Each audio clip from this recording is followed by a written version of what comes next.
हो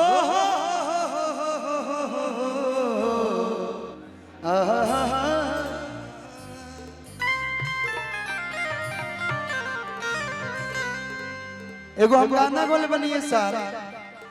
आजकल चकरा के 10 20 30 40 हजार लाख रुपया हो जाता। तो आज के समय में अपना आप के बहुत बड़का आदमी बन लगता। सच्चाई बाकी ना, मार बॉडीगार्ड बाउंसर हथियार ना सब कोई लेके घूमे लगाता। लेकिन जैसा कर्म कीजिएगा, अगर आप अच्छा कर्म किए हैं तो आपका बाल बाका नहीं हो सकता है।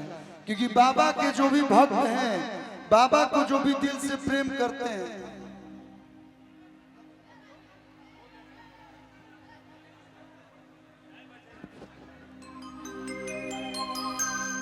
वो सब खड़े रहने के लिए हैं। इतना बढ़िया व्यवस्था कोई बैठेगा ही नहीं। आजकल चुनाव चलता, सब कोई खड़ा होके खातिर भगुआइल बा। ताई त्रिशूल देखनी है तो हमरा एगो गाना याद पड़ गई। सब केहू बन ताई ही जबाहू बोली,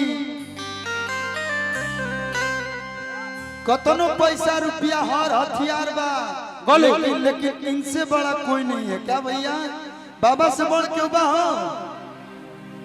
सब केहू बनता यही जबाहू बोली, इनका सोझा सुन केहू के न चली। हर की देवो घर से बड़ दरबार कौन है, त्रिदेव से बड़ी सरकार कौन है। भैया कि हमारा बाबा से बड़े रंगदार कौन हो। आजकल आ गए फ्री में इंस्टाग्राम, मार बुलेट लेके हथियार लेके लोग रंगदार बनते, लेकिन इनसे बड़ा कोई नहीं है। कि हमारा बाबा से बड़े रंगदार कौन हो भैया, त्रिशूलवा से बड़ हथियार कौन हो।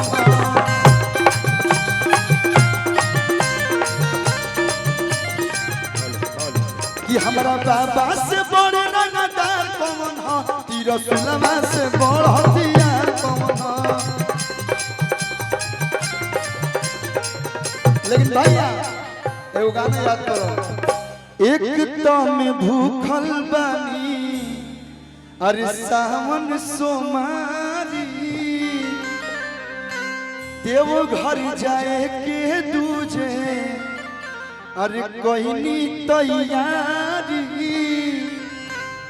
नहीं कहब त लागी हमारा दुख राजा जी, नहीं कहब त लागी अरे हमारा दुख राजा जी। कराई दी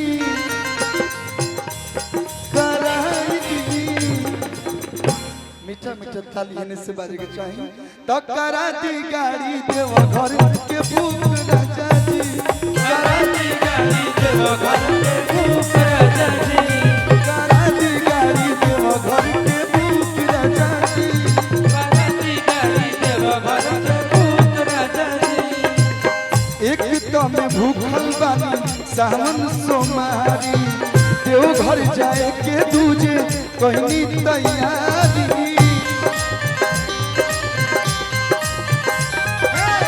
एक कम भूखल बानी सावन सोमारी, देव घर जाए के दूजे कहनी तैयारी। नहीं कहब त लागी हमारा दुख राजा जी, नहीं कहब त लागी हमारा दुख राजा जी। तो कराई दी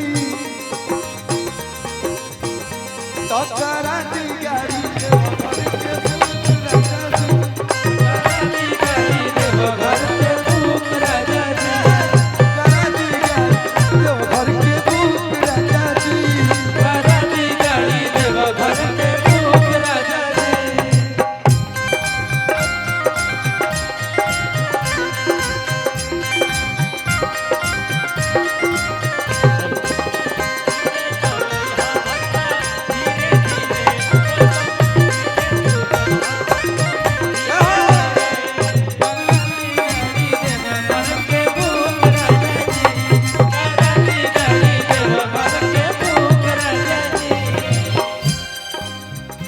गाना की शूटिंग करे हमने के देवघर में आए नहीं जा त्रिकुटी पहाड़ से लेके हर जगह शूटिंग किए थे 2009 में ही गाना आए रहे।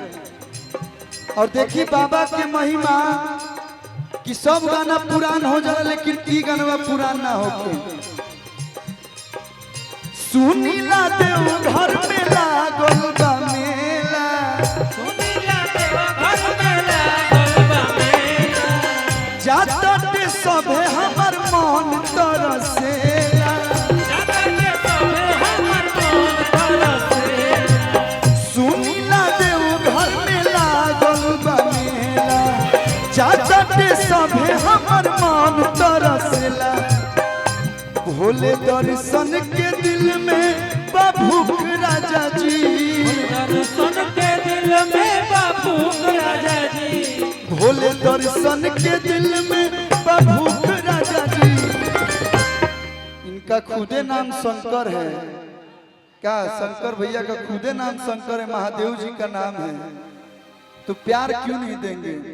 वैसे हमको जरूरत नहीं है इस प्यार की, लेकिन अगर कोई प्यार देता है तो हमको अच्छा बुरा भी नहीं लगता है। का अमानी के करा पैसा काटेला देता है, डीजल उजल भरा जाए का।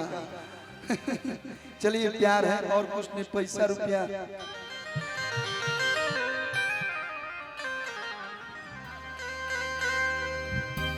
कि भोले दर्शन के दिल में बाबूख राजा जी, भोले दर्शन के दिल में बाबूख राजा जी। जब केकर केकर शादी हो गई हो बहुत ना, इसीलिए पूछे कि इधर बहुत सब युवा पीढ़ी दिख रहा है। भगवान भोले बाबा करस तो लोग अगला बार अपना मेहरारू साथ आवलो आही बाप। अरे की भोले दर्शन के दिल में बाबूख राजा जी, टकरा दी गाड़ी के मोटर पे भूख राजा जी,